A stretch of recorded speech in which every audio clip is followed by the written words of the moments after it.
sini kami akan sedikit menjelaskan mengenai Nutranio, industri dirgantara nasional, serta teknologi komunikasi dan transportasi.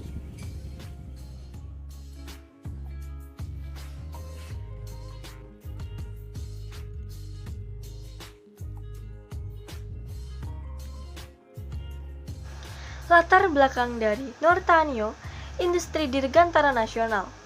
Industri dirgantara nasional adalah industri pesawat terbang pertama dan satu-satunya di Indonesia dan juga di wilayah Asia Tenggara. Perkembangan pesawat terbang dimulai ketika Presiden Soeharto memanggil pulang ahli aeronika dari Universitas Arnhem di Jerman, yaitu Baharudin Yusuf Habibie atau biasa disebut dengan B.J. Habibie pada tahun 1974.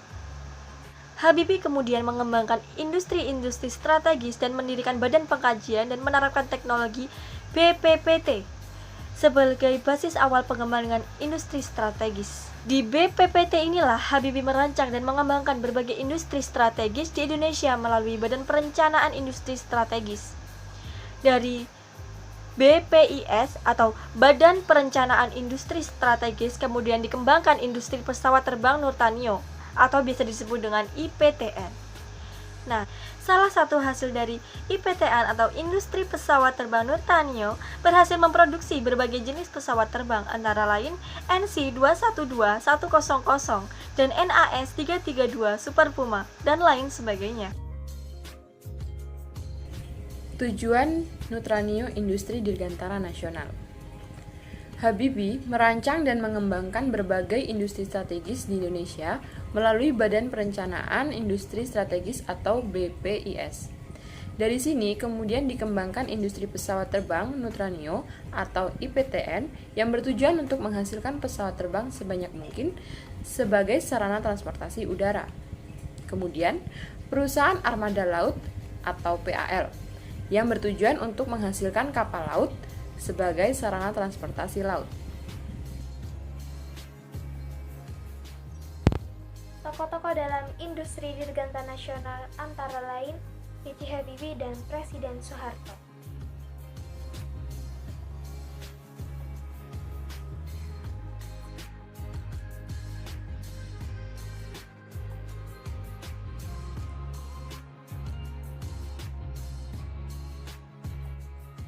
Teknologi komunikasi dan transportasi. Perkembangan komunikasi tidak pernah lepas dari kebijakan komunikasi pada pemerintahan Orde Baru. Pada tahun 1976, tepatnya pada tanggal 16 Agustus, merupakan awal reformasi teknologi komunikasi di Indonesia dengan adanya satelit yang berguna untuk menghubungkan komunikasi di seluruh wilayah Nusantara atau Indonesia. Sistem komunikasi satelit yang dikembangkan oleh Indonesia dikenal dengan sebutan SKSD Palapa. Dinamakan Palapa diambil dari sumpah yang dilakukan oleh Pati Gajah Mada yang dalam upaya mempersatukan wilayah geografi Nusantara. Tidak hanya teknologi komunikasi, Indonesia juga memperkembangkan sarana dan prasarana transportasi darat, yaitu dengan pembuatan jalan tol yang dilakukan pertama kali di Jakarta Bogor atau Jalan Tol Jagorawi. Dan teknologi dan transportasi. Yang pertama, mampu mengubah hubungan komunikasi wilayah Indonesia dan juga wilayah regional Asia Tenggara.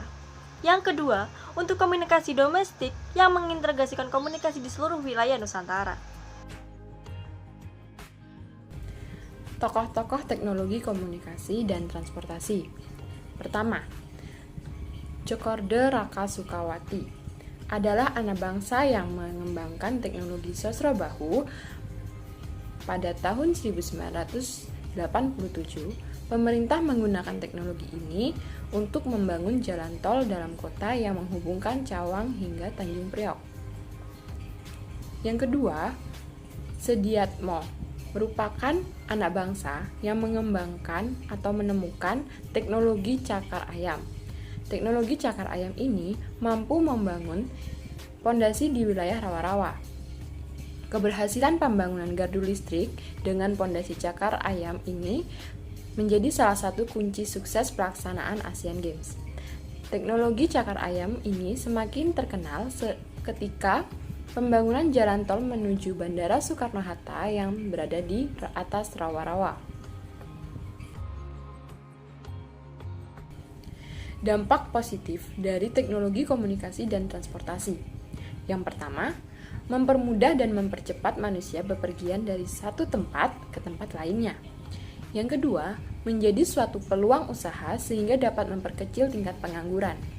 Yang ketiga, mempermudah suatu negara untuk bekerja sama dengan negara lainnya dalam bidang ekspor dan impor. Yang keempat, akan lebih cepat mendapatkan informasi-informasi yang akurat dan terbaru di bumi bagian manapun melalui internet. Yang kelima, dapat membantu dalam bidang pendidikan. Yang keenam, perjalanan menjadi lebih efisien dengan menggunakan kendaraan yang lebih modern. Dari perkembangan teknologi, semakin canggihnya teknologi mengakibatkan semakin punahnya kebudayaan di Indonesia, menumbuhkan kecenderungan sikap antisosial, dan munculnya hoaks dan berita bohong di masyarakat. Manfaat dari teknologi komunikasi dan transportasi.